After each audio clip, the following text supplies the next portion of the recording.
जोहार जय छत्तीसगढ़ संगवारी हो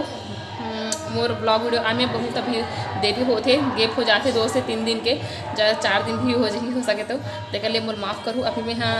मतलब मोर एडिट करे के समय नहीं मिल पाते, मैं हाँ थोड़ा व्यस्त हो गई हूँ इतनी मतलब रात में बस समय मिलते तो और दोपहर में थोड़ा बहुत अभी तो दोपहर में इतना ज़्यादा हो नहीं पाता मुझसे।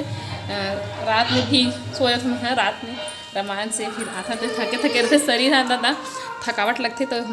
फिर मैं सो जाता हूँ, मैं एडिट नहीं करा तो वजह सभी जो है मोर वीडियो जो है नहीं आते ब्लॉग वीडियो। अभी 3-4 ठो ब्लॉग रखा है हमारे पास पेंडिंग में है, सब आई जल्दी तो आप मन मैं दुलार चाहे बनाए रखो कर लिए देखे बार है ना, चैनल सब्सक्राइब कर ले रहो। साथ पिछले ब्लॉग में अपना मैन वाला मैन बोलते जी मंगरोहन पर घाला इस तरह दिखाया ना, तो वहाँ के शादी के वीडियो मेरे पास रखा है भी मैं एडिट ही नहीं करे हूँ, वो ब्लॉग अभी तक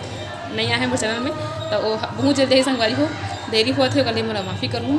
माफ़ दूँ मेरा एडिट ही नहीं कर पाता हूँ यहाँ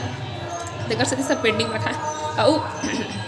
शादी के बाद ये रामायण वाला ब्लॉग भी जो है मतलब देखे मिली ठीक है संगवारी तो मैं ब्लॉग बना रखी ठीक है। अभी के लिए जय जोहार जय छत्तीसगढ़ धन्यवाद। अभी भी मैं जो है रामायण देखे जाती हूँ ठीक है। चलो